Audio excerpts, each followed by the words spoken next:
आप सुन रहे हैं मेरे YouTube channel into the life का एक खास पॉडकास्ट कृष्णा। इस पॉडकास्ट में मैं आपको हर रोज़ बता रही हूँ श्री कृष्ण से जुड़ी एक कहानी, खुद श्री कृष्ण की ज़ुबानी, जो एक मशहूर किताब युगंधर में मशहूर लेखक शिवाजी सावंत ने जिक्र किया है श्री कृष्ण के जीवन से जुड़ी तमाम घटनाओं का। तो आज इस एपिसोड में जिस बेहद खास घटना का जिक्र है वो ये है कि पहली बार कैसे राधा और कृष्ण की मुलाकात हुई थी, कहाँ मुलाकात हुई थी, उस समय क्या हुआ था। तो खुद श्री कृष्ण की ज़ुबानी इस किताब में शिवाजी सावंत ने उस घटना का पूरा जिक्र किया है। तो श्री कृष्ण की ज़ुबानी वो यूँ कह रहे हैं कि मैंने अपने कंबल की खोंक से बंसी निकाली और चलते चलते सहज ही तन्मय होकर उस पर विभिन्न धुनें अलापने लगा।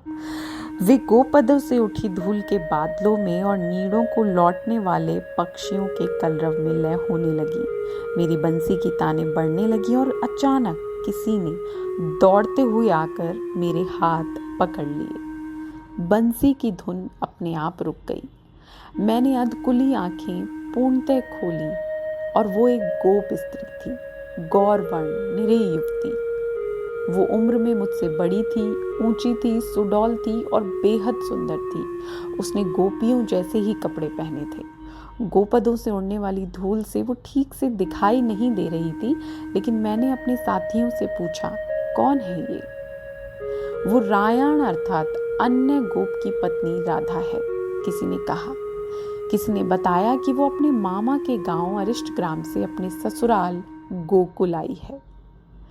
कितना विकल कर दिया तूने कन्हैया अपनी बंसी की धुन से, कहते हुए राधा ने मेरे गालों पर हाथ फिराकर अपने कानों पर उंगलियां चटकाते हुए मेरी नजर उतारी। बड़ी देर तक बंसी हाथ में वैसी की वैसी पकड़कर मैं ऐसे स्तब्ध रह गया जैसे मैं अपने साथियों में था ही नहीं।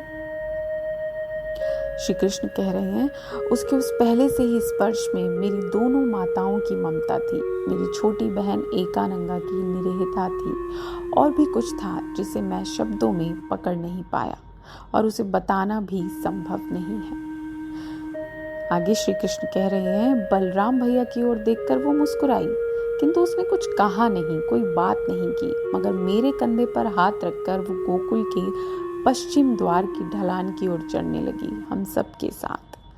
चलते चलते उसने कहा, कन्हैया, तेरी मुरली की धुन सुनकर मुझे लगा कि मैं भी मुरली बन जाऊं। अब श्री कृष्ण कह रहे हैं, जिस क्षण वो मुझसे आ मिली, मैं जान चुका कि ये तो मेरे शरीर का ही एक अंग है। अनजाने में ही मैंने अपना हाथ उसके हाथ में दे दिया। उसने भी बहुत आवेग से ऐसे पकड़ा जैसे भविष्य में वही मुझे चलाने वाली थी, मेरी वासनाहीन प्रिया बनकर, निरपेक्ष सखी बनकर। श्री कृष्ण बता रहे हैं, आज मेरी गोप दीक्षा हो गई थी और आज ही राधा मुझसे मिली थी। वो भी मुझे एक दीक्षा देने वाली थी, सभी संबंधों से परे। स्त्री कैसा निसर्ग तत्व है, कैसा निसर्ग सत्य है, इस ज्ञान की दीक्षा।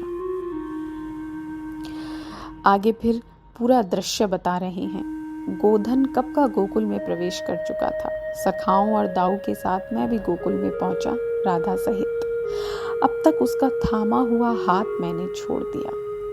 मेरे कंधे हल्के से थपथपाकर वो भी अपने घर चली गई। उसको जाते देख अध्ययन अध्यापन में कुशल प्राणनाथ काका का बताया धा शब्द का अर्थ मेरे मन में उभर आया।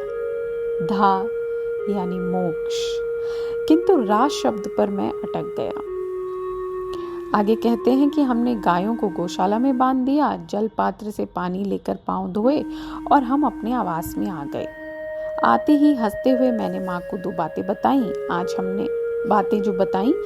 हमने यमुना तट पर बहुत बड़ी शिव पिंडी बनाई थी गीली रेती से, और कुछ देर पहले ही मुझे राधा मिली थी। कितना मधुर है उसका कंठ स्वर।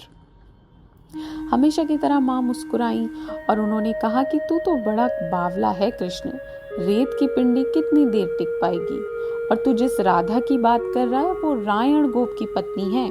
तेरी मुरली ने उसे मोह लिया, इसमें कोई आश्चर्य नहीं, लेकिन तू राधा से बचकर ही रहना, क्योंकि उसका पति रायण बहुत ही क्रोधी है। अब खाना खाकर सब सोने की ओर चले गए, तब श्री कृष्ण बता रहे हैं कि मेरे मन में एक धुन गूंज उठी, रा। मैंने अपने काका से पूछा, रा शब्द का अर्थ क्या है? वो मेरे पास ही बैठे थे और प्रेम से मेरी पीठ थपथपाते हुए उन्होंने मुस्कुराकर कहा, कान्हा, तुम तो सबको सब कुछ देते रहते हो, आनंद तो सदैव देते ही आए हो तुम। आज कुछ पाने की बात कैसे पूछ रहे हो? पुत्र, रा का अर्थ है लाभ हो, प्राप्त हो। आगे श्री कृष्ण कहते हैं, मेरे मन में बंसी की धुन गूंज उठी, रा अर्थात प्राप्त होना, धा अर्थात मोक्ष, राधा यानी मोक्ष प्राप्ति। 2 घंटे बीत गए और अब सब सोने की तैयारी में थे, पर मेरे मन में केवल राधा थी और उसका थामा मेरा हाथ निद्रित बलराम भैया की पीठ पर था और बाहर सारा गोकुल निद्रा में लीन था। तो ये युगंधर किताब में जो शिवाजी सावंत ने लिखी है, खुद श्री कृष्ण की जुबानी उन्होंने राधा कृष्ण का जिक्र किया है। अगले एपिसोड में, इस खास पॉडकास्ट में, ऐसी ही एक खास बात का जिक्र, एक खास कहानी आपके लिए लेकर आएंगे। तब तक आप सुनते रहिए पॉडकास्ट और मुझे बताइए कैसा लगा इसका ये पहला एपिसोड।